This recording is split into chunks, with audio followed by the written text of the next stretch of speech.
بالمقطع السابق قلت لكم مو هذا المنتخب المغربي اللي متعودين عليه ونشوفه دائما، لكن بهذا المقطع حاب اقول لكم هو هذا المنتخب المغربي اللي متعودين عليه ونشوفه دائما. هي هاي متعة اسود الاطلس. المنتخب المغربي يفوز 3-0 على منتخب زامبيا ويتأهل الى دور ال 16 في بطولة كأس افريقيا. حط لكم متابعة وتاخذ نشوف عن المباراة شوية. المدرب وليد الركراكي عرف كل زين شلون يتعامل ويا منتخب زامبيا. قال لك انا ما راح لا العب وياهم ضغط منخفض ولا على التحولات الهجوميه، انا راح احرمهم من الكره نهائيا. وفعلا هو هذا اللي صار.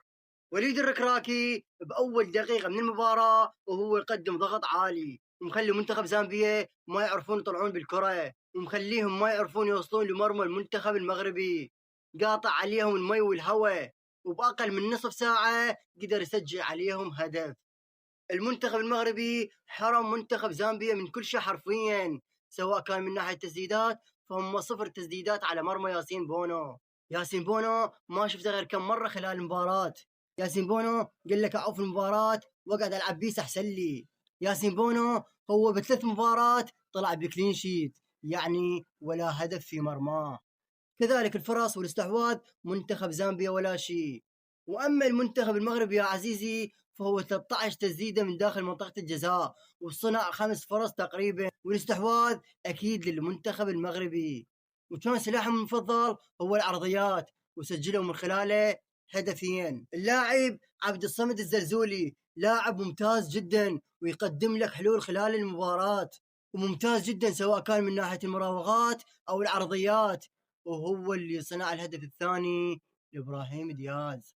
وعلى طار إبراهيم دياز أتمنى من تشابي ألونسو يشوفه بالمباراة. إبراهيم دياز أفضل لاعب خلال المباراة الثلاثة اللي لعبهم، ولازم كل مباراة يخلي بصمته الخاصة ويسجل هدف. إبراهيم دياز بالملعب مراوغات وقطع كرات وتمريرات وانطلاقات. إبراهيم دياز ممتع، يقدم كل ما عنده للمنتخب المغربي. ومستر تشابي الونسو مخلي ليه احتياط ويلعبه وقت العازه.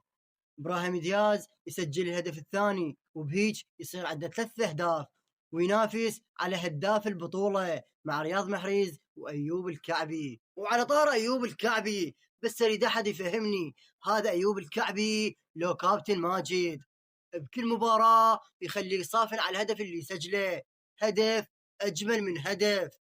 ايوب الكعبي سجل هدفين خلال المباراه، بالشوط الاول يسجل هدف من راسيه ولا اروع، وسجل الهدف الثاني من مقصيه خرافيه بمعنى الكلمه. وهذه المقصيه الثانيه خلال البطوله. المقصيه الاولى سجلها امام منتخب جزر القمر. ايوب الكعبي ملك المباراه. اللاعب عز الدين اوناحي، وللمعلومه عز الدين اوناحي ساهم بالاهداف الثلاثه كلهم، صنع الهدف الاول لايوب الكعبي وسوى اسيست لعبد الصمد الزلزولي اللي مررها لابراهيم دياز وصنع الهدف الثاني. عز الدين اوناحي تحسه يلعب هو مرتاح وكان شايل وسط الملعب، وعلى المستوى الهجومي فهو يمرر كرات من كل النواحي سواء كان من ناحيه اليمنى او من ناحيه اليسرى. عز الدين اوناحي ممتاز جدا. اللاعب اللي اسمه العناوي والادوار اللي يسويها، يستلم الكره من الدفاع ويتقدم بيها ويمررها لاسماعيل الصيبيري وبعدها يظلون يلعبون على الاطراف. العناوي ايضا من اللاعبين المميزين اللي كانوا بالملعب. منتخب المغرب قدم مباراة ممتعة بمعنى الكلمة، واحلى شيء صار بالمباراة بعد هي عودة اسد الاطلس، عودة نجم منتخب المغرب اشرف حكيمي. اشرف حكيمي شارك بالدقيقة 65 تقريبا، ولما نزل كان ممكن يسجل الهدف الرابع. سدد الكرة من منطقة الجزاء وبصعوبة طلعها الحارس. عودا حميدا يا اسد الاطلس. وبالنهاية الف مبروك يا منتخب المغرب الفوز والتأهل إلى دور 16، وكل التوفيق بالمباريات القادمة. صحيح مباراة منتخب مصر تحصيل حاصل، ومصر متأهلة بكل حالاتها سواء بالفوز أو الخسارة أو حتى التعادل. منتخب مصر يتعادل مع أنغولا بالتعادل السلبي في بطولة كأس أفريقيا. معلومة صغيرة، المدرب حسام حسن قال لك بما أنه المباراة تحصيل حاصل وإحنا بكل الحالات متأهلين، خل أريح اللاعبين الأساسيين والعب بالتشكيلة الاحتياط. وهو هذا الصحيح يا مستر حسام حسن. المباراة مو ذيك الأهمية، الأهم دور ال16. ولكن يا مستر حسام حسن أحب أقول لك ذولا ملاعبين كرة قدم، ذولا لعبة البولينج هواي عليهم. ونصيحة مني لا تنزل ولا لاعب بالدور ال16 وخليك على التشكيلة الأساسية هواي أفضل.